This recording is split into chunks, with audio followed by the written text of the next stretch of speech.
your body is equipped for it, but mentally you got to be strong for that, because the only thing that can stop you is you with running. Honestly, you can get tired, but what's going to keep you going? Sharp minds grow. Our daily trip, it's the way we ride. News and truth, let the meaning collide. Drip, What y'all know about Space Force? We got Space Force out here doing push-ups. Look like they training for a bake sale, not a battle. But are they? Not bakes. I'm just saying, if you can't run a mile on Earth, how are you gonna chase aliens across this galaxy? I'm gonna need y'all drop some drip in the comments. If y'all can't run this mile here, Girl Scouts. I'm just saying, if y'all can't run this mile here, what y'all finna do with ET? I would love to know. Drop some drip in the comments. Let us know what's your mile time, because we on our fitness stuff. Cassius Pay, roll that clip. Has the hardest PT standard. The United States Marine Corps. They had the longest run. They had the highest bar of what you needed to do. The most demanding all-around PT tests in the United States military. And everyone knew it. There was no debate, no argument. But recently, the title may have changed hands. Not to the Army, not to the Navy, not to the Air Force, but to the newest branch, the Space Force. I know it sounds crazy. I know I'm gonna piss people off, but they built it around a number. A single number, the same one that elite athletes use and NASA astronauts use to measure peak performance. And this number ain't got nothing to do with how much you can bench press, how many push-ups you can do, how many sit-ups you can do. And once you see what they're using, you might not look at military PT tests the same way again. But let's go back to how military PT tests started. Before modern PT tests, fitness in the military was kind of inconsistent. In World War II, the U.S. Army introduced something that they called the daily dozen. And it was just simple exercises capped with like a 1 to 3 mile run. And they did this because the Army found that recruits who could run like 5 minutes faster than like average people had 40% fewer injuries and performed better under the sustained combat condition. We talked about this not too long ago with our fitness episode. Right. If y'all didn't see our last live stream, award winners like myself, you know what I'm saying? So we have 2 videos y'all can reference. One is about the presidential fitness test that's coming back. And then also we had a live stream where we talked about, there was a news reporter lady who actually did the fitness test because they were reassessing how men and women are in the military. So please go check out our other videos if you have not so far. This is interesting though. I am not opposed to their PT test kind of being like harder, because just like I said about gravity, I mean, if you struggling without all the gear and like this is your natural air element, what you gonna do when you got all that gear on and you in the middle you about to die, you finna die out there. You gonna have a whole panic attack. We're on Mars. The oxygen is low. What you gonna do? When the Drop some drip in the comments. Up on you. Let's see. So by Vietnam, the idea had evolved into formal tests. The Army and the Marines had locked in running, push-ups, and sit-ups as their formal tests. The running, it tested endurance, of course. The push-ups tested your upper strength, and the sit-ups tested your core. It worked, it was cheap, it was fast, and it was equipment-free. And so for decades, this was the holy trinity defined for military readiness. But there's a hidden flaw within this testing. These tests measure strength and stamina in snapshots, not in real world conditions where the readiness has to last all year. But it worked, and it worked mostly because running is king, and it can test more than just how much muscle you have. It can also test your grit. And this is why running is king. Running isn't just a cardio drill. It's a full system stress test. It's your mental. Like when people be like, yeah, I'm about to just go do this marathon, I'm like, yeah, what you think about running plane, Dan? I'm growing quite fond of it, honestly. I mean, I know how I could walk 10, 12 miles like it ain't nothing. My running is better, but running is important because that's mental agility there. Like if you can mentally get out there, like Jim Jones just said, I mean, if you just wake up and say, I'm going to run a marathon and then you go do it, your body is equipped for it, but mentally you got to be strong for that, because the only thing that can stop you is you with running. Honestly, you can get tired, but what's going to keep you going? So I think it's a couple other things that can stop you. from running a marathon, which would be your heart and your damn lungs if And you ain't ready. injuries. If you ain't ready for it. Yeah, Right. You know but what what I'm I'm saying is that But the mental it aspect, starts with I your agree. mind. It Yeah, I starts with your agree. mind. Because Okay, I if you get gotta. up, Yeah. start running, you're gonna get there. So two things. There's that couch to 5K. That's actually exactly what you're talking about, playing Dame. People do that all the time where it ramps them up to how they're gonna run a 5K. But story time, boom. One of my friends back when I worked years ago, was much, much younger. She used to run marathons. And her husband, who's now her husband, but it was her boyfriend at the time, this dude had to be about 400 pounds, like at least pushing 350. Okay. He was a big guy. Okay. And he was able to run a marathon. Oh yeah. All to me is this. He decided that I don't care. I'm going to do this. I don't know if he. Because some knees was Listen, mad as shit at that. And then he man, went and got look, him was mad. several beverages. Then he went and got listen several to me. beverages. Shout out to there's a woman who be in the gym with me. And when I say I get there at 4, she there at 4. If I get there at 350, she there at 350. She is every bit 390. Not even gonna say 390. I give her 345, right? She would get on that treadmill and she would run for 15, 20, 25 minutes nonstop.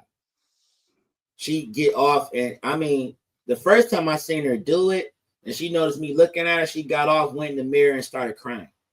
Oh, And I'm damn. looking like, you know what I mean? And she was like, it hurt so bad, but I did not want to stop. And that was like, I want to say about 5 months ago, right? So I know she's probably down about a good 30, 40 pounds at this point, still running. If that, to me, that from then on, I was like, it's mental. It's mental. You know what I mean? Like, I could run. I'm not a big fan of running because I'm really into building muscle. I don't want to lose a lot of muscle mass. And I have a very addictive personality. So I know once I start running, I fall in love with it. Plain Dame gonna be Slim Dame and real. He said my pal Al gonna be mad. That part. That part. So that's Sorry, the other he part. can run marathons and something else with that. He could be string bean Dame. You know what I'm saying? Go ahead. Go ahead. No, but I do Sure, I run. had nothing to say Don't with do that. that boom Howard. You know what I'm No, saying? I run, but I sprint. I'm more of a sprinter, right? So I get on the treadmill and I try to run as fast as I can for at least 8 minutes, see how much ground I can cover. That's how I tend to run. And I also work out on the treadmill with weights. I might get on there and try to jog with some 10-pound joints and try to do some curls and some overhead presses. Just try to make it look cute, but get some work in.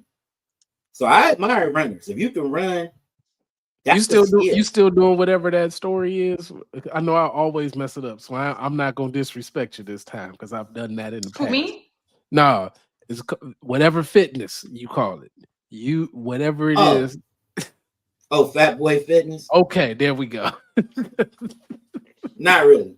The disrespect. I don't post that hashtag anymore, but because the thing is, a lot of my fat friends, they just gonna be fat as hell. They not on it, but they do call me and be like, "Man, I see you, man. I'm gonna come to the gym with you one day." Hey, man, I'm like, look, I ain't working out my body, not my tongue talking to somebody else. Just want to stay fat. Yeah, I remember unapologetically me. A while back when P90X first came out, and just to hold myself accountable. This back when I had a Facebook page. I just put up day 1, day 2, day 3. And then like when I finally got to like day 40 something, somebody asked me in the post, like, what are you talking about? I'm like, going through P90X. It was like, oh, okay, keep going. Now, then people were doing that, but it was just more for me on, what I was doing on that tip. P90X is probably one of the harder things that I've done because that thing creates injuries. Before we Kev's still doing it every day. Is he? Yes. Okay. He ridiculous with it. He going old school now. That's he got. He's married with 2 kids now, so he said, "I can't lose me." And that's really good. So before we go on to the next topic, drop some drip in the comments. Do y'all? We didn't even get into the the actual part that we probably okay. Well, we can before we get to the rest of the video. Skip over to it. tell me let us know, do y'all think that Space Force can even compete with any other branches of the military? And if so, what on the physical level, where would you rank them? I want y'all to keep that in mind as y'all watch this. I want to know if you had to rank them, what would you consider? Why do you look like that, Dang? Your face was looking like no. I'm not gonna say anything. Let's just watch the rest of it. I reserve my comments for the rates end. across militaries worldwide. Not pull-ups, not push-ups, not sit-ups, running. And here's why. Running pushes your aerobic capacity, and that's your ability to sustain effort over time. Combat doesn't care if you can explode for 30 seconds. Doesn't care how much you can lift. What it cares is that you can keep going for hours. And also, the brain is a selfish organ. It burns 20% of your body's oxygen. So you need a higher aerobic capacity because that means more oxygen is going to the brain for decision-making when you're exhausted, under fire, or pulling a 20-hour shift. As a matter of fact, the Swedish Armed Forces did a study and they found that soldiers with a higher aerobic fitness shot more accurately under stress, and they recovered faster and were less likely to suffer heat-related injuries. So that's why every military branch uses running. But here's the irony. For 80 years, the military used running to build endurance without actually measuring the one number that proves you have endurance. VO2 max, that's your maximum oxygen uptake during intense effort. Think of it like an engine's horsepower. The more horsepower you have, the stronger that engine is. So to illustrate that, you got some elite marathoners who can have a VO2 max in the 70s. Some even reach in the 80s. Your special operators, your special warfare airmen, the Navy SEALs, PJs, Army Rangers, they have high VO2 max. Some of them reaching in the 60s. And then you got the average US adult, mid-30s. There was a Harvard study done, and it found that a low VO2 max was a stronger predictor of early mortality than high blood pressure or high cholesterol. So in plain English, if your VO2 max is low, you're not just slower in a race. You might reach your finish line faster than everyone else. But if you have good VO2 max, for your brain, that impact is immediate. In 2020, there was a University of Tsukuba, I think is how you say it, and they did a study that showed just 10 minutes of running significantly boosted prefrontal cortex activity. And that's the area responsible for focus, planning, and decision making, even after the exercise is stopped. So the VO2 max doesn't. That's that heart, the oxygen thing, right? With the Apple Watch, they can monitor that as well, correct? Okay. It's not very accurate. You have to make sure that you run outside. That's the first thing. Right. VO2 max assessments are on the expensive side. That's when you're doing the 50 Cent doom. When he was running. Oh, with the mask thing. Yeah, that's you gotta do all that. Which, I mean, if you are going to be in the fitness, or if you want to start a journey and then you want to see where you're going next in 3 months and then a year from now type of deal, I say that you should probably do that as well as a DEXA scan type of deal, so you can see where the fat is on your body, how well you are aerobically. And if it's going to be that important to you, keep those markers, because VO2 max is a really, really important marker to go in. Okay, so how much? I'm doing a time check on that because we got to get to some of our other stuff. Yeah, when you asked me, this is Dame. This is more for you. Okay. He said he stopped asking. Shout out to Joe. I stopped asking people to come to the gym. Then they want to be social. My headphones are on, hood up, and shut the hell up. Wow. Yeah, I'm there for moral support, not conversation. You know what I'm saying? I don't even go to the gym with headphones no more. Just shut the hell up talking to me.